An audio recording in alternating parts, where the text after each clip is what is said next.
Veronica, what up? What's going on, Dae-Lee? Miss Calderon. Calderon. Hey. Thank you for trying. Hey, it's see, good. you just said I tried. Like It's I good. didn't do it well. The first time around was better.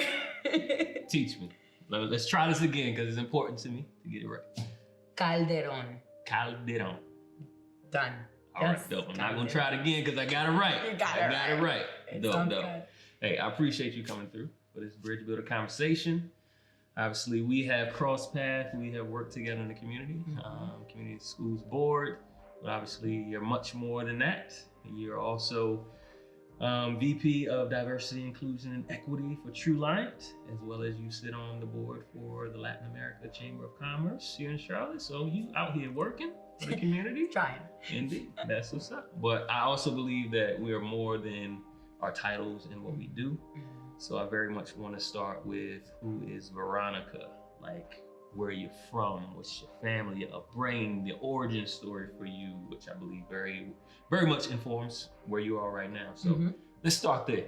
So about 5 years ago, I wrote a poem, and it's called I Am.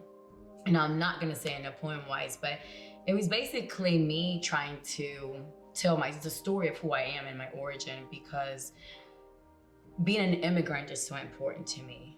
Being the daughter of a single mother, it's important to me. Being the oldest of 3 kids and one with disabilities, it's important to me. So that kind of puts it in perspective of who I am. So I'm from Ecuador, South America, very little tiny country. You can barely find it in the map. I mean, you have to really look deep. Gotcha. But I'm also from a very small town.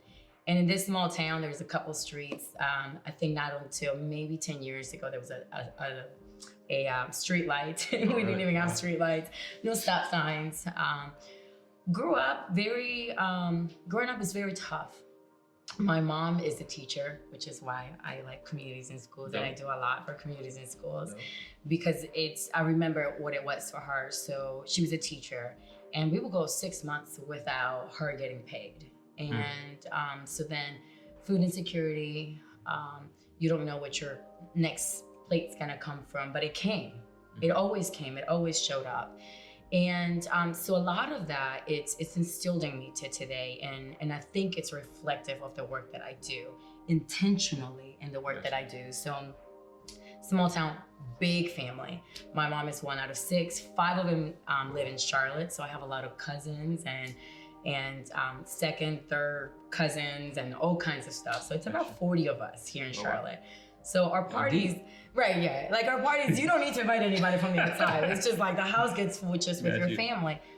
But it's home, like it's good. It's that always brings me back to earth. And I'm very close with my mother, consider her my best friend, and I can just call her about anything and she's there. But I think that friendship was built when me being the oldest noticed the struggle. When I noticed that she struggled. So she was working at some point and she was still going to school as a mother of 3. Gotcha. And with, very small income. And I still asked, I'm like, how did you do it? Was that here in Charlotte? No, it was back home. Okay. But then when we got here, Dae-Lee was the same story. It's like, how did you do it? How did you send us to school fully clothed? How did we still have food to eat? So to me, it was okay to eat cheese and rice. It's like still one of my favorite dishes. Or my brother used to put lime on top of his white rice. And we thought it was cool. Sure. We didn't see it until later down in life that it was the lack of. Gotcha. But we still were fed. We were still fed. We still had things to eat. We still had things to do. I always remember going to school, and she made a huge effort for me to go to private school, to an all-girl Catholic private school. And just because of the level of education I would get there. And it was sad to see how she had to scrape from here to there to pay tuition. And granted, tuition was what it just doesn't seem much, but it was $20 a month. But her paycheck was $220 a month. Right. Yeah. So we lived on $200 a month. And, but then, the story kind of carried over when she was here, 3 jobs. And But when we got here, it was a heartbreak. I didn't want to go to school. I didn't want to go anywhere. My first day of school, I started getting bullied. My first day of school, I was not dark enough to be with the black kids or to be okay with the black kids, but I also wasn't white. They didn't know what I was, so I was in between. And I'm just sitting there, I'm like, you know what? I am me. I'm just gonna sit here and figure it out, right? And sometimes I did figure it out. Somebody threw chocolate milk at me when I was so when I got here, it was like my last couple of months of 8th grade. My mom was like, well, mine as well, because I had already finished the 8th grade in Ecuador. She's like, well, just go in so you can learn how to speak English. By the way, I didn't know any English when I moved here, when I was 14.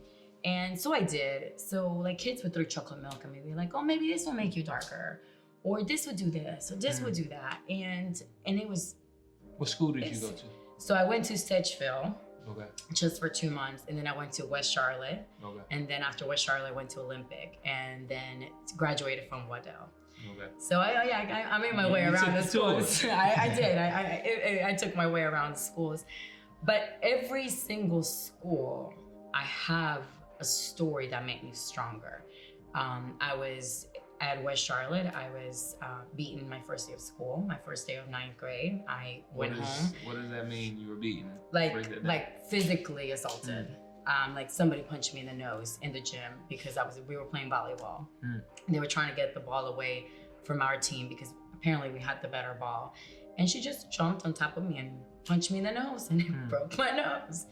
And when my mom comes back to the school, because even with the lack of English, with her very thick accent, she will fight for us. Don't get me wrong. She will figure it out. She'll figure out what to say.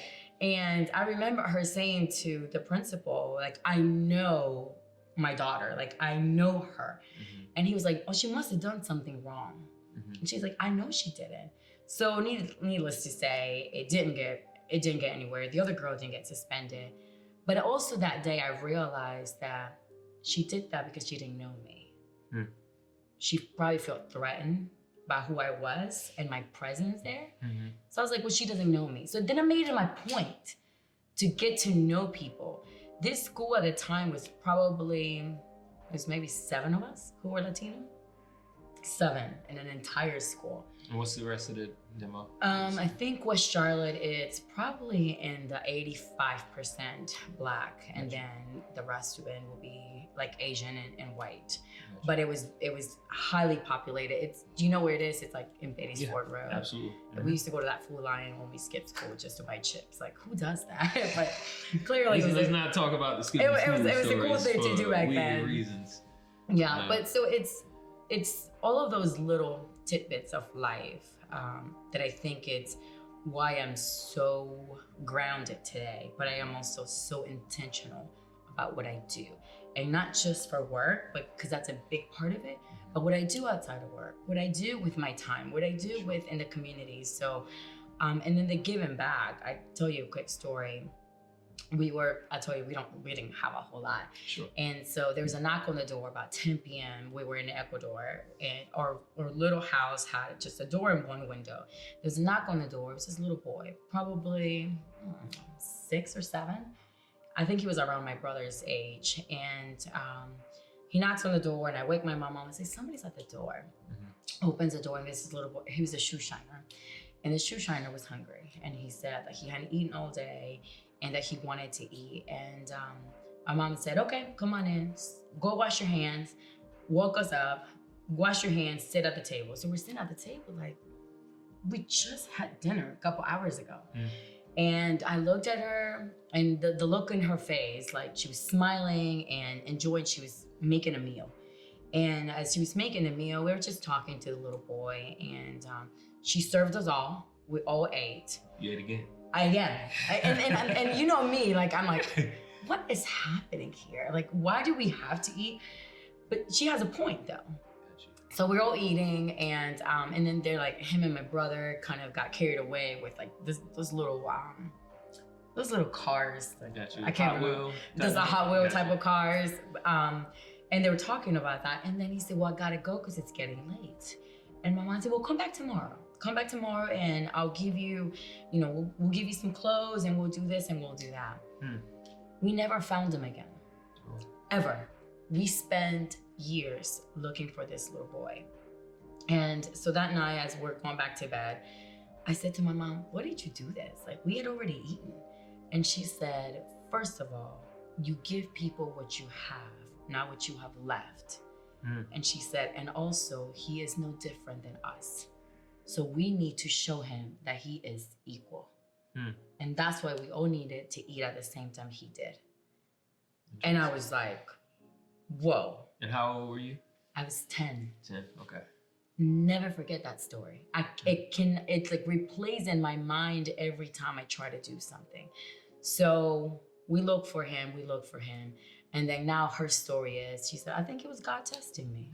And she said, "I think it was God testing my heart." Because when you have very little, sometimes you hold on to that very little so much that you don't want to give because it's what you have. Because you have nothing left.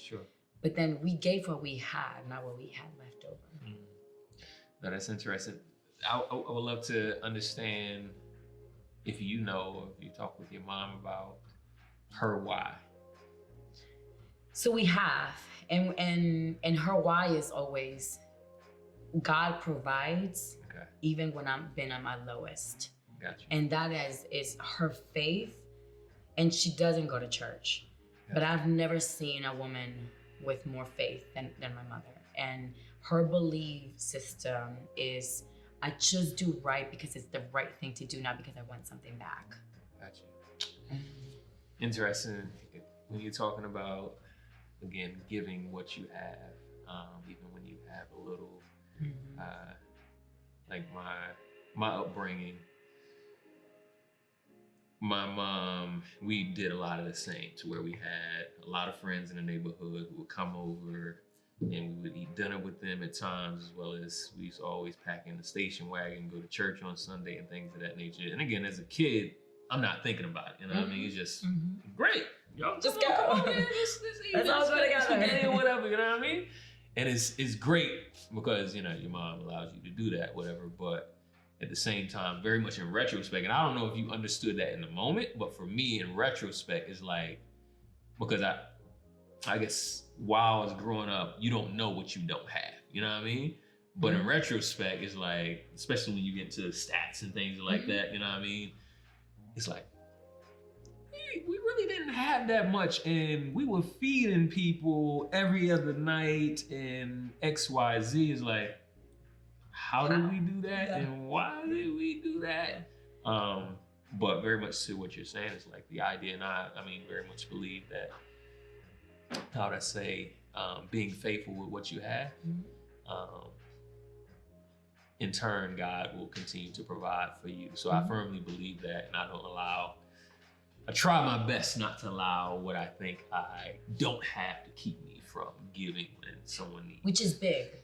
Because we as human beings can quickly fall into that. For sure. All the time. All the time. Absolutely. All the time. We can just go so fast at that forget that how others survive with less.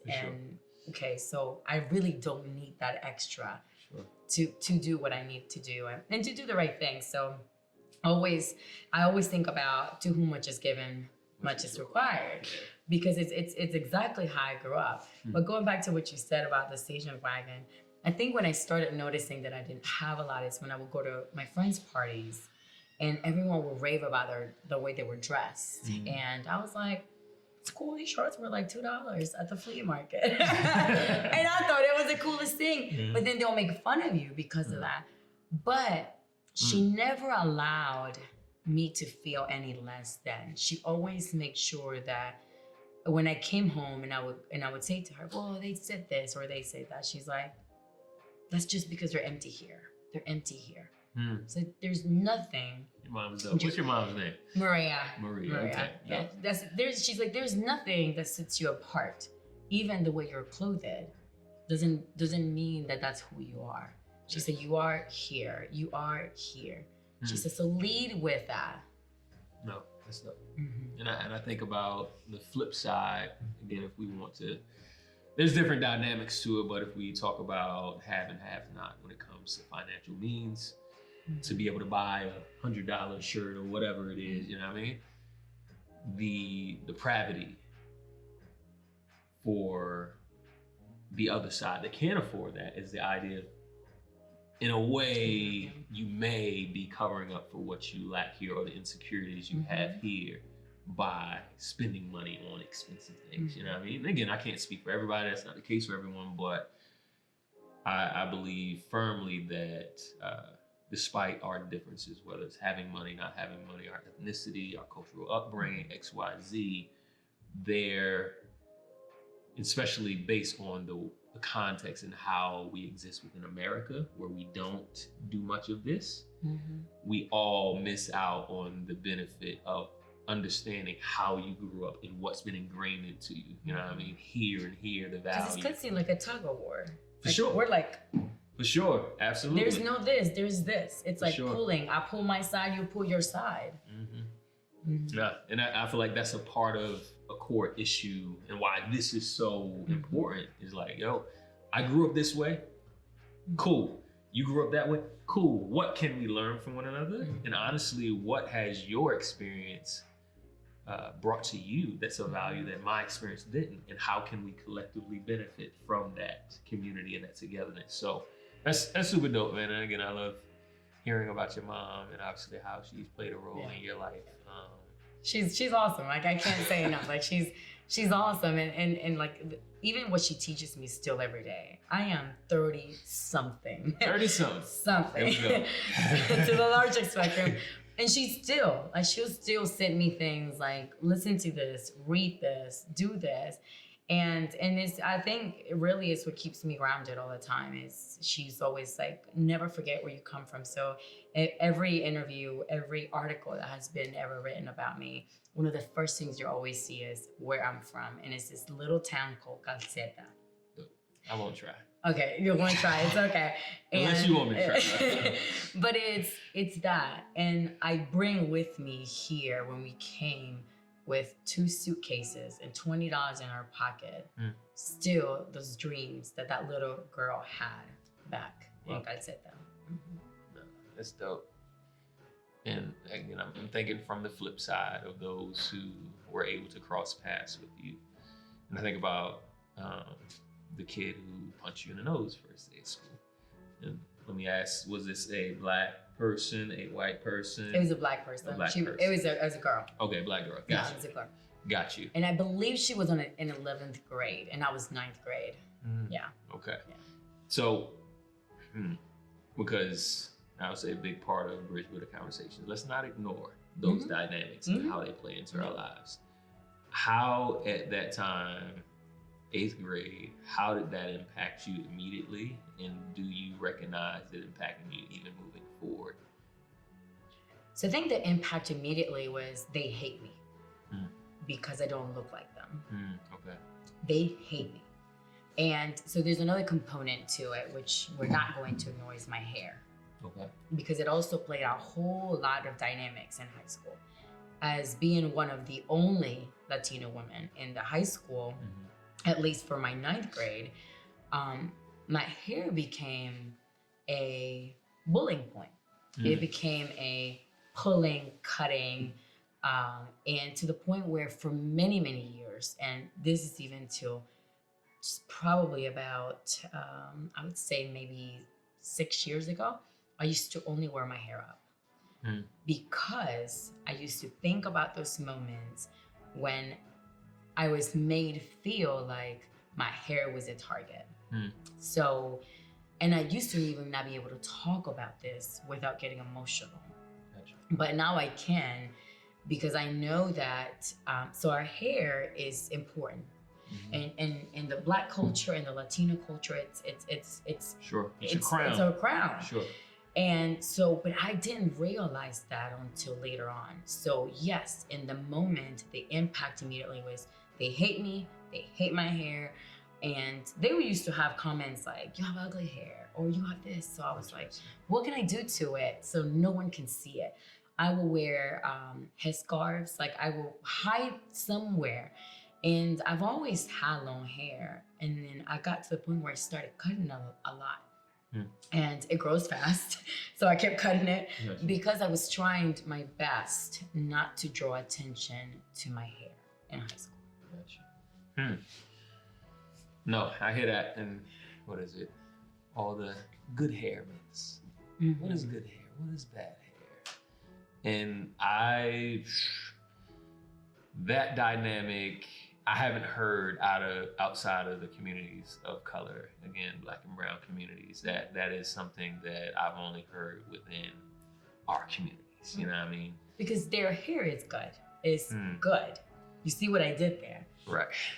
So it's what. So even from white girls in high school, when I was in 10th grade and I moved to Olympic, the whole pulling from the back.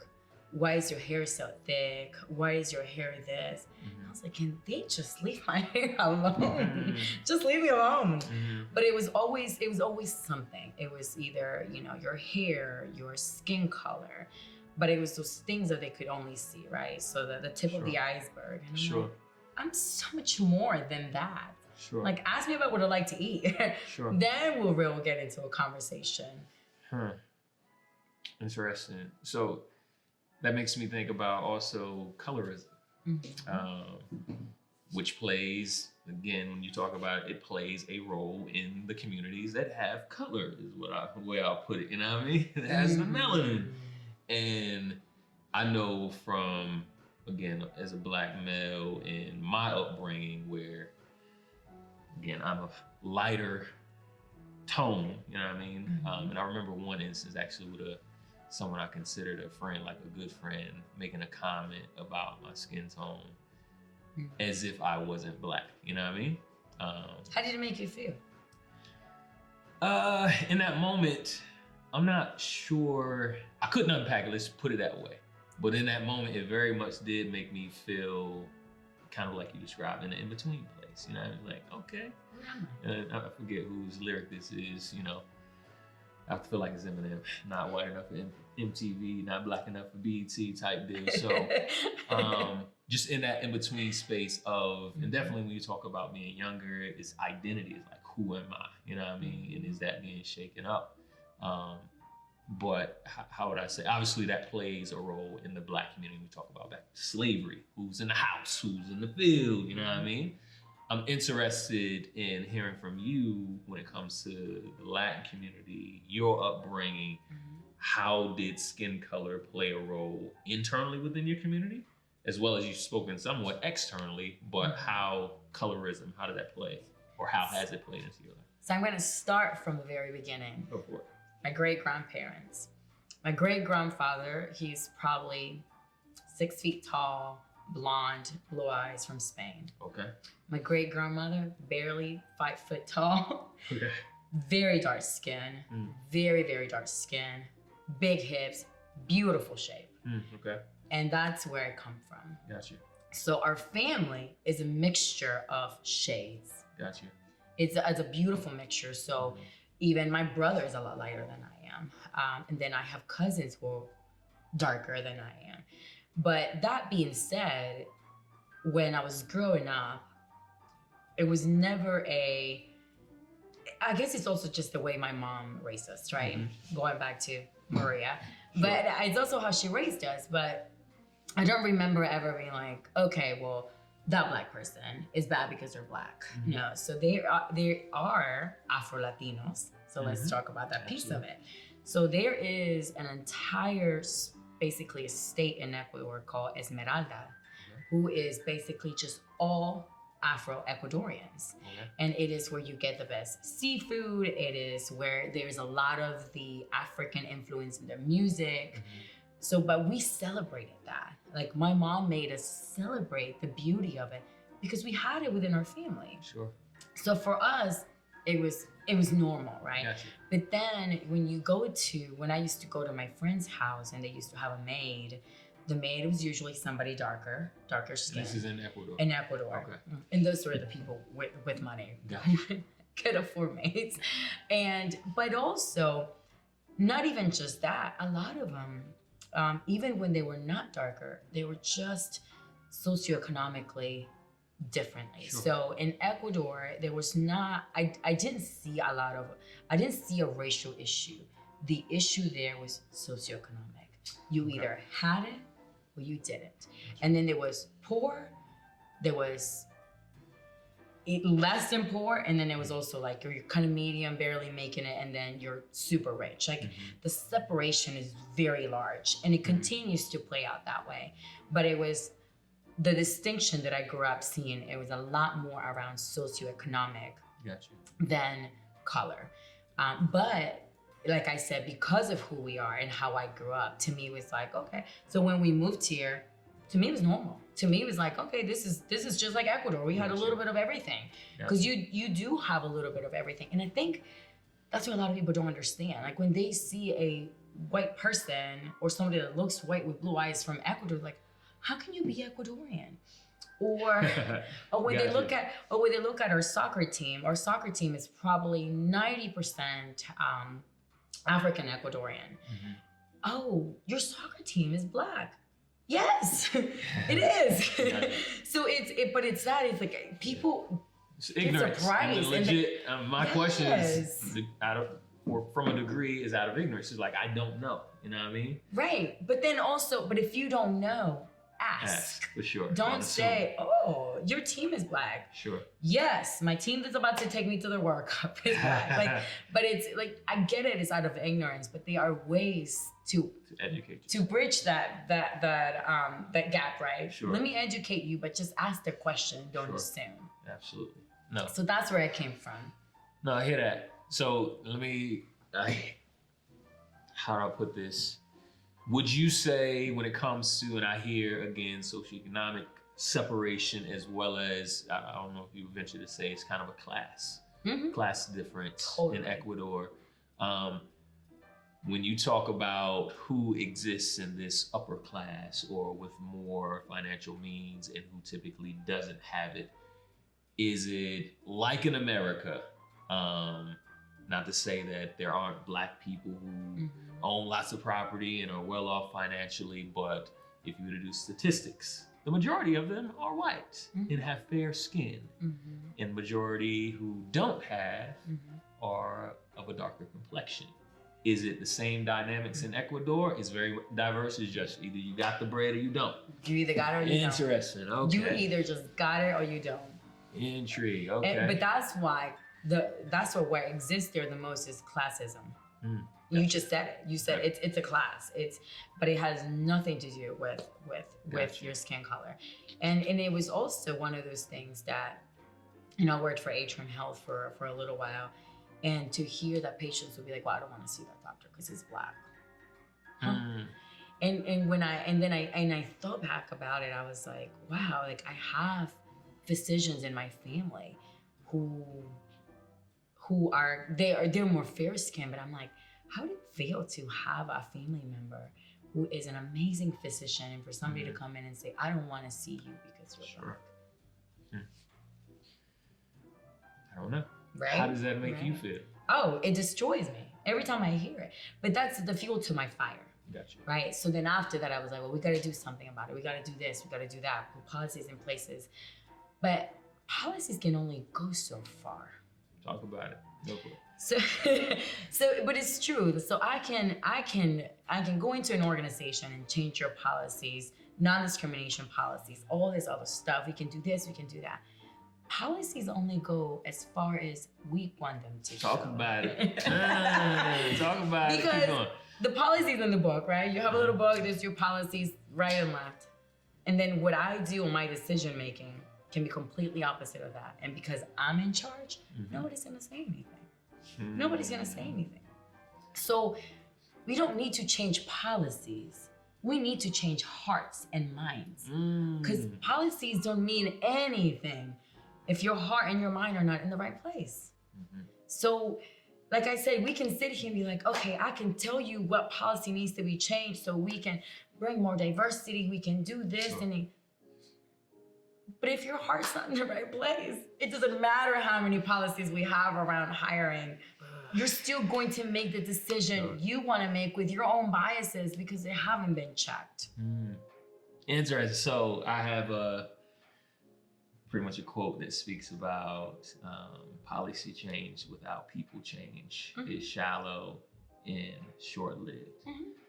And I'm interested, again, I feel like we understand why that is. It's just the idea or the illusion that systems are not upheld by people, that policies are not upheld by people, as if there's some, policy system, they're over here, but people, we love, you know what I mean? And it is what it is. So, but the fact that as people, we uphold those things, and it's not just, and not even, again, policy to me, it feels so cold and distant. It's like, no, these are beliefs, you know what I mean? These are beliefs that we hold and that we perpetuate or decide that we want to change based on our beliefs. So I'm interested for you. Or decide we don't want to, if we don't want to uphold them, because we can put them in place and not put them into actions. Absolutely. Right. Okay. Absolutely. Yeah. So I feel like whether it's a written down policy or not, we live based on our beliefs and our internal policies. You know what I mean? So for you holding a role, VP of Diversity, Inclusion, and Equity at Truliant, how do you have that conversation in your role within your organization? Is that a conversation? How does it go? I don't know. So I think, we, the first thing that you get when you get there is, a little bit of transparency. I am in our senior leadership, there's quite a bit of females, but myself and my boss are the only females of color. Okay. My boss is Black, I'm Latina. And so when I saw that, I was like, whew, okay. Here we go. But it doesn't shy me away. Like it doesn't, but I'm like, okay, we need to see what needs to happen, right? And when I got there, they had done amazing work as far as our policies and things were in place. And so the way I look at things, policies are good. Sure, right? Absolutely. And because it's a structure. It's a structure. Sure. And we can say it's part of structural racism. It's a structure that it's implemented, right? But when I start talking to people and realize that if your heart is not in the right place and your mind is in the right place, it doesn't matter what that book says. It doesn't matter what section 10B or F of our policy says. But what it matters is how you're carrying that on. So one of the things that we started doing, I was hired late January of this year. Within 3 weeks, I did an entire educational conference online for the whole company, for every manager in the company. So you had a manager title, you were part of it.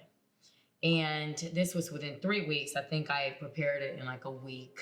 We did it through, because I got hired in the middle of the pandemic. So, and I remember telling everyone who was helping me, I said, the best part about this is getting everyone to hear the same message, but also that we already start influencing everyone to understand where we're going and where we are.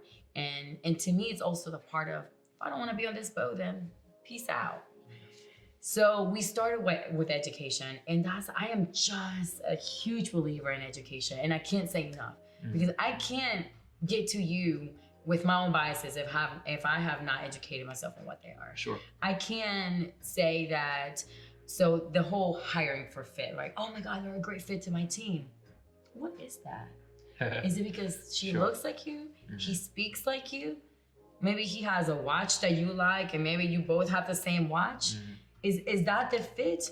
Or is it that this person is going to add to this role, is going to bring a better perspective, a different perspective? Gotcha. That it's going to help us grow.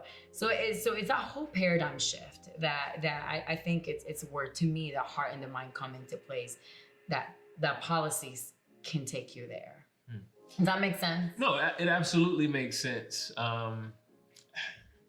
There's a part of me that, again, is a beast of an organization. It's not a 10-person team that you're talking about. This is, you have policies and you have systems because you're so large as Truliant. So it's just interesting to see how one would navigate something like that. Because again, we can have a conversation about our differences and be like, oh, that's what you mean. Okay. And I can decide that I can change the way my outlook, even how I see you and how I operate within our relationship. That's something that, like that, but with a larger organization, that ain't happening. You know what I mean? So you've only been on for months at Truliant, correct?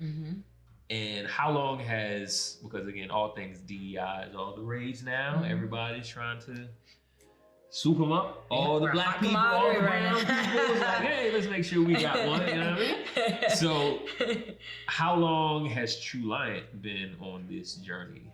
So they were on this journey before I got there. Okay. So, and one of the things that on my last interview, I actually asked more questions than they asked of me, because I remember asking, where are you and how in are you? Because to me, it always starts from the top. Sure. Because if you think about it, usually other organizations, people from the bottom start talking. Like, why are we not doing this? Why are we not doing that? And maybe that was the case, but really here it started with the top. I mean, our C-suite started getting education. I mean, like deep education, deep understanding of what is this going to mean for our organization? So because that's where the dynamics start changing, right? Because now you're having conversations when you're making decisions and saying, so what if we look at that with a diversity lens, an inclusion lens, and an equity lens? What would that mean? What does that mean for diversity? What does it mean for inclusion? What does it mean for equity? So conversations start to change, and people start calling each other out. I mean, we'll be in meetings, and people will be like, you just need to meet me where I'm at. I'm like, whoa. That's funny. But these are things that 3 years ago would have never been said. But we're opening up the floor. We're making room for those who there was no room for. We're making room for those opinions to be at the table, but not just to be at the table, but to do something about them. So it's a whole lot, but it really for them and always for me, it starts with education, and they have done a lot of work as an organization before I got there. It's dope. It's good to hear. So it's just a cherry on top. No, I hear it. So I'm interested in, and I kind of mentioned just all things DEI, the idea of, okay, let's get us a black person in here, see ourselves a Latina, and help educate us and do all the work to fix this thing. I'm interested in your opinion when it comes to, I mean, let's even step out of there, just when it comes to equity conversations, when it comes to racism conversations, when it comes to just social justice movements. Typically, it's a black-white conversation.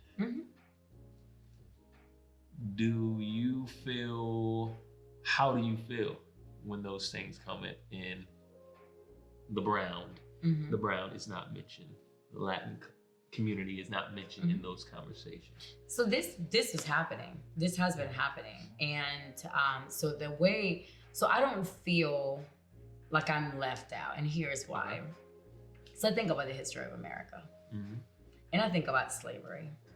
And there is a lot more that needs to be amended for the Black community that there is for the Latin community. Now, I know a lot of the history of immigration, and it hurts because every time, and it's almost, and it didn't happen quite as slavery did, but if you look at the history of immigration, oh my God, we need people to work in the field. Let's bring a lot of folks from Mexico, put them on the field. Once that crop is gone, let's kick them out. That has been going on for years, for decades, and continue to do that. So we need labor. Let's go get them here. Let's go give them this provisional status so they can come here to do us good, but then kick them out once we don't need them anymore. I understand all of that. But also I think that racism here has been rooted between Black and white. And I never shy away from that conversation, even as a brown person, because to me, I fully understand where it comes from. I fully understand the implications. And if we can't see that, then you'll never see the part that I bring to the table. If you can't see that there has been an issue that has been rooted in the upbringing and the building up of this country, you're never gonna see the little tidbit that I have. So it gives me that perspective. And then I hear from a lot of folks in my community like, well, they never talk about us. They never talk about us. And I go back to that and I'm like, well, let's talk about history and where it all started. You know, it all started in slavery. That's the root of it.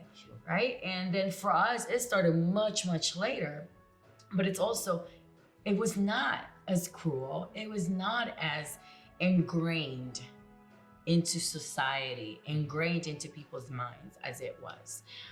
So it's my take on it when I hear that. So if we can't fix that, if we can't build a bridge of understanding of, I see where you come from when we talk about racism, when we talk about systemic racism, then you're never going to even see half of the whole immigration issue.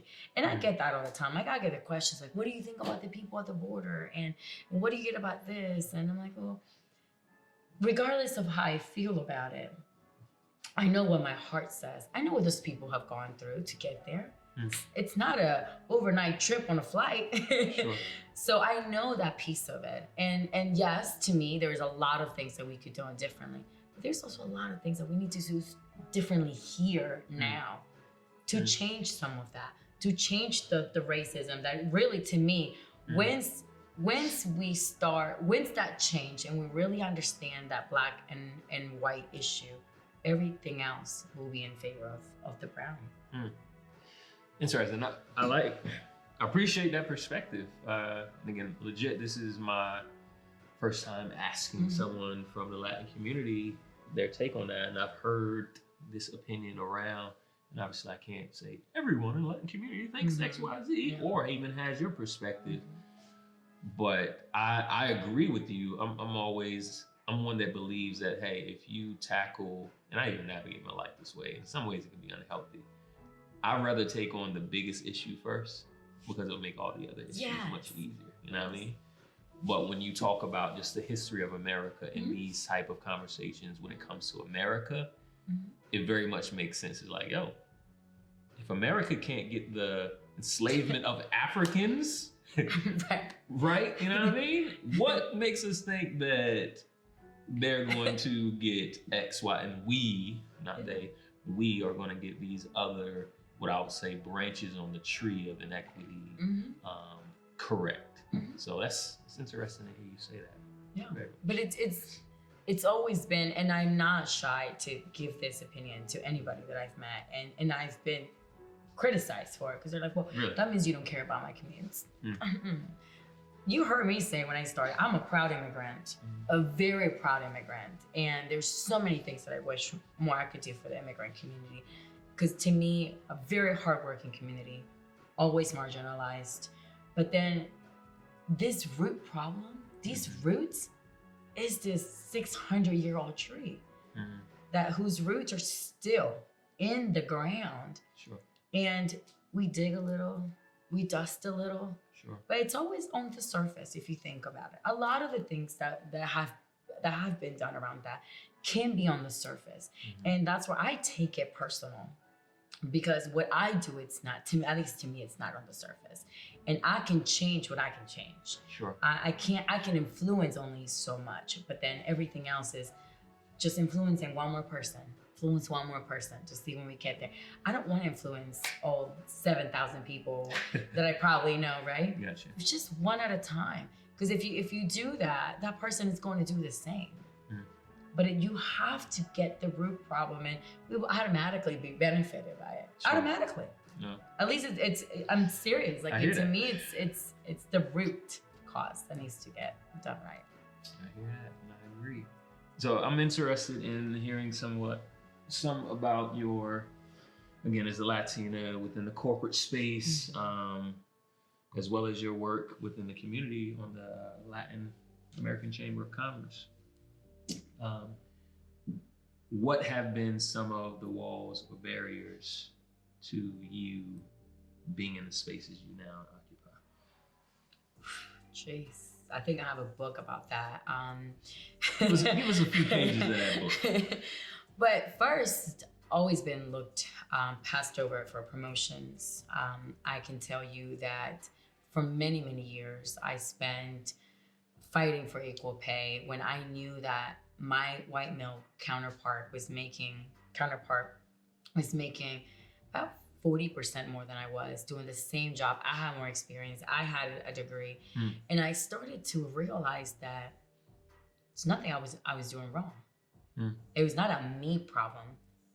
It was a problem that the organization had with the people they had hired, right? So people were getting hired left and right at my same level, making tons more money. And then one day, my brother was hired also to do the same thing I did, same company. So we were not peers because we were in different parts of the state, but he even was making more than I was. Interesting. But much as your white counterparts, or? I'm not sure if he was making as much as his white counterparts, but he was making ridiculously more than I was. And I had already been there for 10 years. Oh, wow. 10 years. Yes.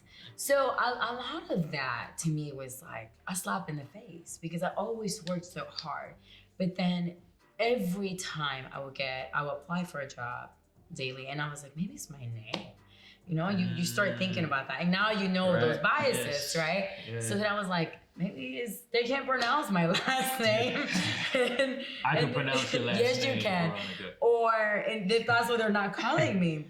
But I would go to interviews, and then a lot of times that I would go for who would be my boss, so that I step up, I will end up training the person who got hired.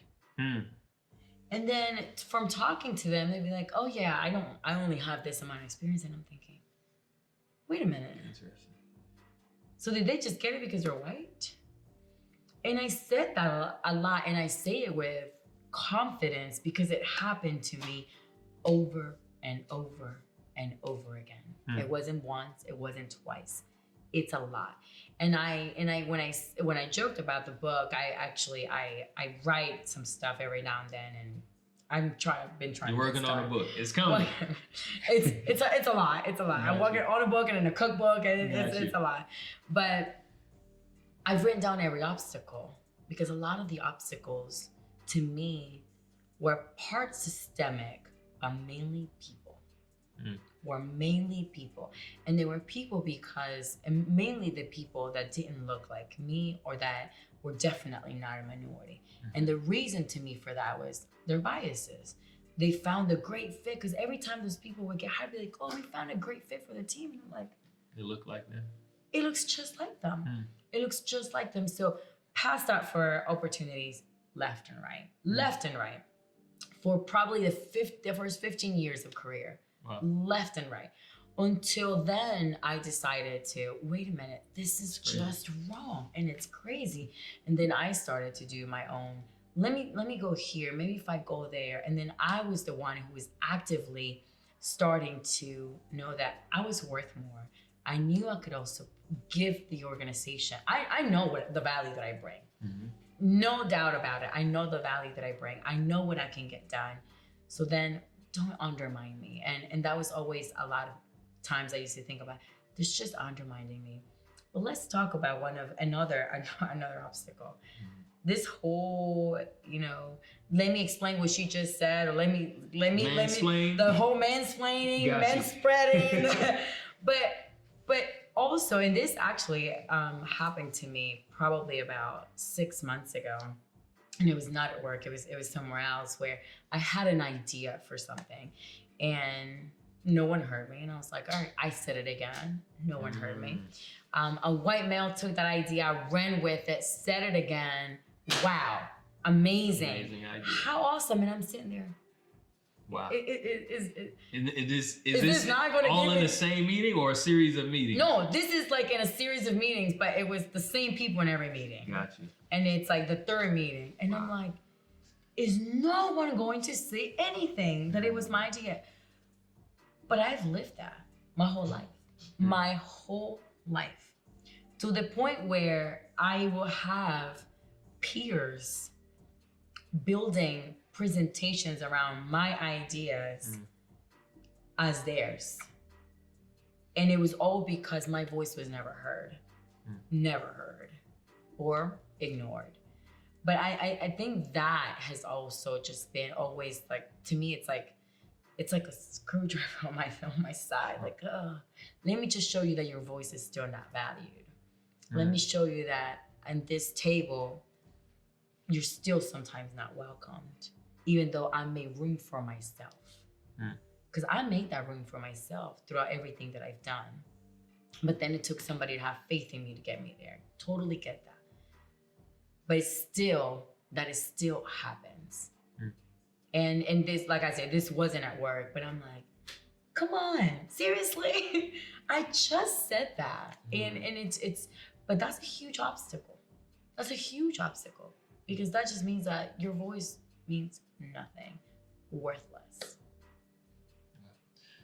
Yeah. Again, I know the difference. I know the dynamics of, and I've heard and read about them, even if I haven't experienced them myself, when it comes to the whole resume and the name ordeal. Again, anything that's different, let's not even talk about it being a Black or Latin thing. It's like anything that isn't Tom Smith, you know what I mean? That's outside of the box is like, who is that person? Where are they from? Harvard did amazing research on that. So it's in the numbers. So it's not just a story to be told. It's in research, it's in the numbers. So but it's disheartening. Absolutely. Because then, to me, if I ever have a child, I can bring my roots in. Because my roots might not be good enough on their resume. So let's talk about that. Even with me pronouncing your last name, let's talk about the dynamics of how even having to Americanize your last name for people who won't take the time to try to pronounce it correctly.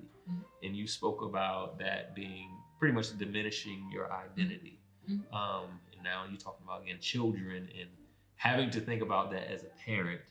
And it's part of it that makes me think that, again, your parent wants more for you and your parent knows the hurdles and the walls that exist. But at the same time, in the long run, is that more harmful than helpful? Does that make sense? It does. So I have friends, dear friends, who have named their kids with very easy, non-cultural names because of that. So they'll stay with the, like you said, like the Toms, the like very, very easy to pronounce, two syllables, all of that, because they didn't want their kids to go through the same obstacles they did. And then I think about that, and I think about the origins of my name. So Veronica Calderon, my second last name, which is my mom's last name, is Villasís, even a little more harder. But I think about that and I'm like, that's my identity. Sure. That's who I am. And you take that away from me, what else do I have to give my children? Yes, I'm gonna bring in some, like we still, my family still gets together. We have a lot of cultural events throughout the year as a family because we wanna keep those traditions alive. Sure. I can give them that. But then, is that it? Is that all I give them? Because really, especially I know that in my country, naming a baby, it's a big deal. It's a big deal. And your name after somebody, and your name after your grandmother, your grandfather, who means this much to you, and all of that. So that's identity. That's identity. So our names are an identity. And when we shy away from giving that to the next generation with the fear of the obstacles, then you're stripped away from part of that. Are you familiar with the show Finding Your Roots? Okay. You're making me think about that, and like, again, for a Black man who's a descendant of enslaved Africans, I think about my last name and the fact that legit I don't know where my last name comes from. And the probability that my last name is actually the last name of a slave owner, you know what I mean? In that dynamic, it's something that I've thought about in the back of my mind, like, I would love to know, but at the same time, it's like, do I really want to know? Do I really want to know? Yeah. Do I really want to know? Would that make me angry? Yeah, very much so. Will it make me angry? But I would say that, again, I would say my faith and trust in that truth is something that has the power to free. You know what I mean? So believing that, even if I find out something I don't want to know, it's like, okay, I hope that I will be able to process it well for the sake of growth and moving forward, rather than it dragging me down. Yeah, my mom has done some research about some of her heritage, and I think it has been beautiful for her to just. My mom knows a lot. Your mom, she sounds dope, like she knows a lot. Like her family roots, like all this. I mean, she has the stories of like how some of her family who came from Spain were like, the things that they were doing, and then what they did in Ecuador. Like my great grandfather spoke about earlier, worked for the first railroad that was ever built to connect cities in Ecuador. So I have very rich history and so proud of it. And I think I wear it well, except when people try to be like, oh, okay, so how do you say your last name?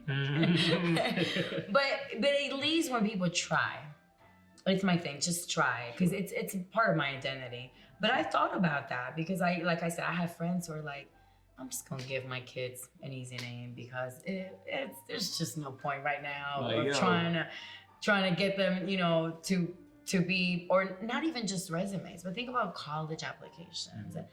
These are obstacles. These are obstacles, and you're stripped away from your identity to minimize obstacles.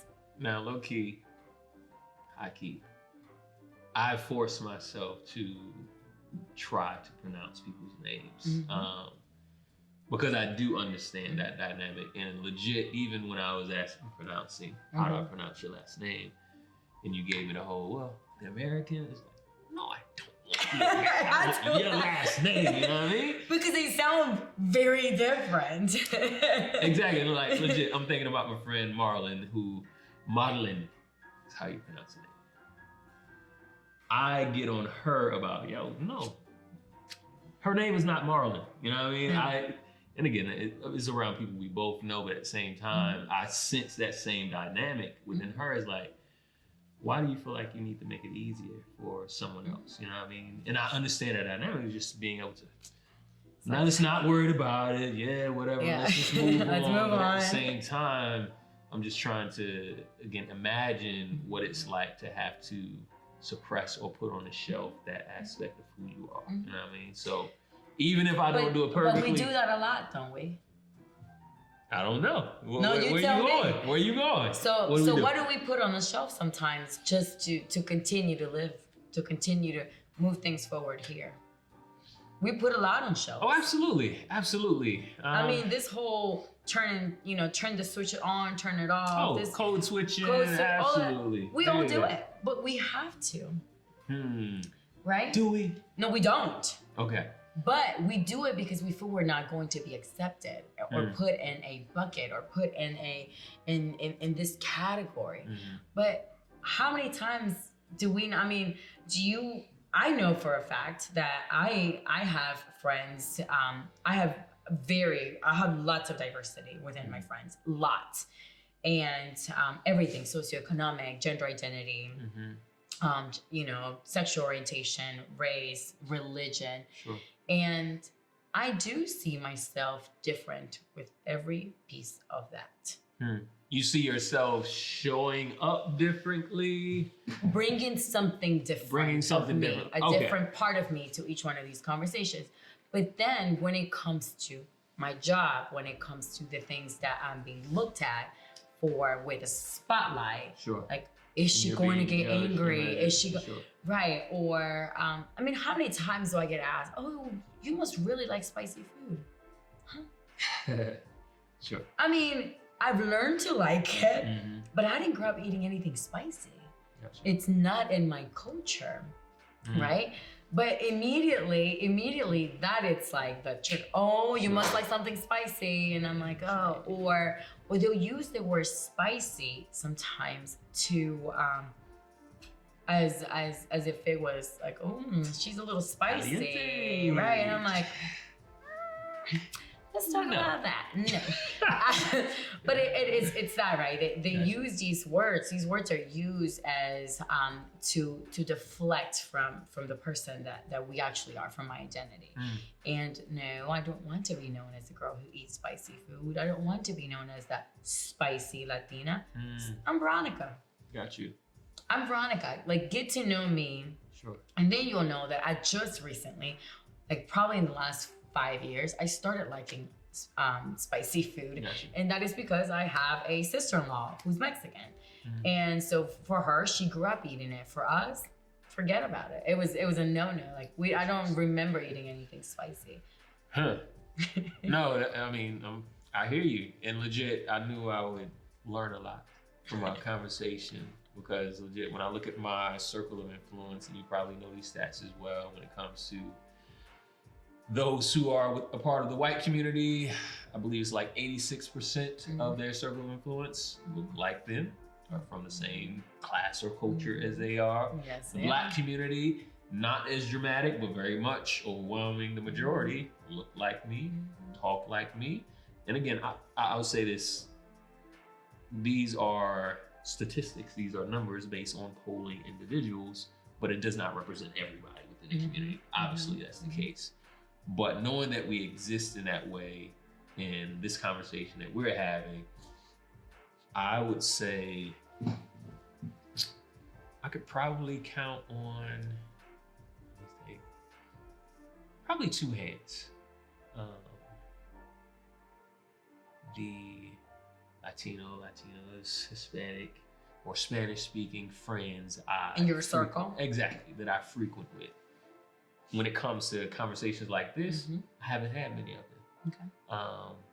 So I was prepared to humble myself and be vulnerable, like, how do you pronounce your name? You know what I mean? And even when you talk about spicy food, and just, again, the dynamic of, also a question I want to ask you, just when it comes to being referred to as a Latin American or Hispanic, there's a difference there. And I would say I don't fully understand that difference, you know what I mean? So I don't call myself Latin American because I wasn't born here. So I'm still an immigrant. So, but I refer to myself as a Latina, and I think you've heard me say that a couple of times. So the difference between Hispanic, the word Hispanic, and Latino, or Latina, or not Latinx, is just how, so Hispanic was used when Spaniards were coming to the US. And when they were added to the census to see how many of them were they, that was a term that was used. So they are referred, so basically when you refer to Hispanics, it's almost, you're referring to Europeans, so come from Spain. Gotcha. And so with Latin Americans, it's basically every Latin country that in Latin America that speaks Spanish. Now, Brazil does not speak Spanish. Portuguese. They speak Portuguese, but they're also considered Latin America. But they often refer themselves as Hispanic because they don't speak Spanish. It's a little bit of No, again, but now my wife has educated me on these things. So I was tracking with you, but at the same time, she's not a part of that community. Right. You know what I mean? So it's like, no, let me talk to you. You know what I mean? And see again how you, because I would assume that even individuals, especially when you talk about being Americanized and being second, third generation, there may be some that are part of that community heritage that don't even understand that. You know what I mean? So Yeah, so again. And I'll tell you though, be very transparent. My mom has a big issue with Latinx. Why? And it's not that she has an issue with the LGBTQ community, is that to her, the word Latino includes everybody, because we even say we're from, or from the Latin community. But sometimes she's like, well, why do we have to keep asking? And then I'm gonna say something that you're gonna get a kick out of. And she says, so are blacks going to be blacks X? And she thought about that, and she said, Veronica, like, help me. And I said, no, let's talk about this. And I said, black is a race, right? It's referred to as a race. Latino is a ethnicity. We're not a race. So it's this whole, but all of that is social constructs. Absolutely. It's like That race is is a construct. That is it. Only in America. That is it, because there is only one race, which is the human race. For sure. So all of that. So having conversations with her about all this, it's always fun, because her perspective is also different in a way that she brings how she was raised. And but she's like, well, why do we have to add an X now to everything? And I said, well, you refer to yourself as you want. And I said, when you speak about the community, you can say the Latin community. So you're not doing anything wrong. And you're still including the LGBTQ community. And so it's not like there's no, she's awesome. Like, she's all for it. Like, I've taken her to Pride Parade. She just didn't like the fact that there was an X added to Latin, because for her, that's also her identity. It's her identity. Absolutely. So it's great to hear about, obviously, the work you're doing and the challenges that come along with also the hope that you have and the fruit of the work you're doing. So again, as Veronica, you can speak out whatever role and place you play in the community. How would you, if you had the opportunity, let's put it this way, to challenge, I'm not gonna give them a name, to challenge one of these white, tall men who sit in our corporate shiny buildings uptown. Or, we're playing the numbers here, the white women that dominate the nonprofit space here in Charlotte. If you had the opportunity to challenge them on how they can leverage and encourage them, and how they can leverage their influence and their power to create more bridges within the space you occupy, and that within your community as well, what would you say to them? I know that was a big one, but it's a big one. I think first is realizing where they are. Okay. It's really, so for me, it would be like, what do you understand the needs for our communities are? Because, and I use this analogy a lot, and people laugh about it, but I usually say we just throw monies to problems, but the money doesn't always land in the right places. So to me is, we're going to donate X amount of dollars to help this cause, to help education, for example. Do we really know where these X amount of dollars and who these X amount of dollars are helping? Because a lot of times they might not be helping who really needs it. So let's not always just throw money at the problem. Money is great, don't get me wrong. Please continue to donate. But money is great because it helps us do certain things, but understanding the need. So let's not put a Band-Aid on a shark bite. So you just got bit by a shark, I'm like, Dae-Lee, here's a Band-Aid. It's not even gonna close it. I mean, it's not gonna come close to fixing the problem. So I think understanding the root of the problem. What is it that we need in Charlotte? People continue to talk about 50 out of 50 and this and that. It's great. What are we doing? There's all these, like you said, all these nonprofits get created, all these conversations are being had, all this great funding continues to happen, but are we making the right difference? It is not okay for kids not to know how to read by 3rd grade. So what are we doing about that? Are we really helping the kids that need it the most? So what would you tell them to do? So at first I would say, let's start finding what the problem is. What do we need? And then also there's a big socioeconomic issue here in Charlotte, and it's apparent. And you can see it. I mean, and you can also see it. And if we talk about, race when it comes to that, people of color will be towards the bottom. So also, what can we do to close the financial disparity gaps? So if we're talking about how Charlotte is the mega, one of the big cities for banking, how are we still having such a big gap on financial disparities? Sure. How? So that means that the money that it's been put out there, it's really not making the difference that we need it to make. Why are we not teaching about generational wealth, but also help how to get that? Because by now we're starting the race from some people are starting from the 50-meter yard. We're still in the -10. Sure. We're still in the further back. And yes, by now, we have been able to acquire some, our house and this and that, but it's come through a lot of work. Sure. But there's still people who are not still in our same space, who are not able to get there. What can we do to change that? Sure. How can we turn that around?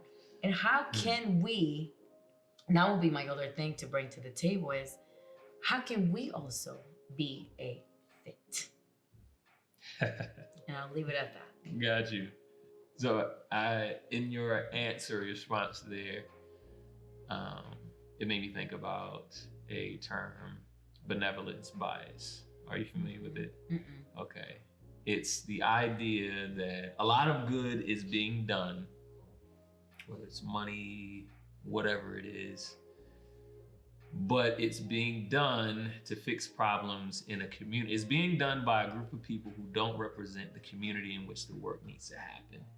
So the idea of me as a Black man saying, okay, this is what the Latin community needs. Yeah, there you go. But I have no proximity. Exactly. I have no proximity.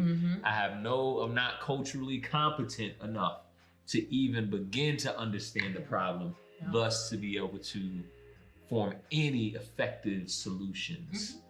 So if I heard you correctly, it's kind of, that's at the core of just becoming educated on where you exist. And legit, if I added anything, it's like, how do you empower those who do have proximity? Absolutely. Who do represent that community? Absolutely. Empower. And then fund. Because we love funding. Sure. We love funding. I mean, there's been significant amounts of money that came. I mean, even after the murder of George Floyd. I mean, there was a lot of money talk, commitments on making a difference. Where are we making this difference? And who's controlling that dollar? Absolutely. To make sure that it's making a difference. For sure. I hear that. Yeah. I mean, hopefully I will get to talk to somebody in those shiny buildings. I believe you will. I believe you're already in one of those shiny buildings anyway. You know what I mean? So you're on your way. But yeah, I appreciate this conversation. But before we wrap up, I have a gift for you. Thank you. This is Thank you. Bridge Builders Motivational Journey. An autograph copy. Oh, thank you. Yes. You know what I mean? Yes. Which contains 52 motivational quotes. Oh, I love it. From the vision of, again, across diverse industries, people groups, cultures, those who are about the business of bridge building. A quote for each week, as well as a reflection point and an action. Because I believe so much that there are individuals who want to make a difference and have good intentions to do that. But when it comes to resources and, I would say, continual reminders of what it takes, not just to challenge what's out here, but to challenge what's in here, I feel like that's in need, and I wanted to give that to you to join the community that's going through this. I appreciate it. I really do. So hopefully you continue to inspire me. You definitely do, but continue to inspire others the same way you inspire me, and I get to do what I love for work, right? It doesn't feel like work because to me it's my life mission. So hopefully I continue to add pavement to those pebble roads that I had to cross. Pavement to pebble roads. Is that in your book? Is that in your book? Maybe. No, thank you. Thank you. Absolutely. Thank you so much.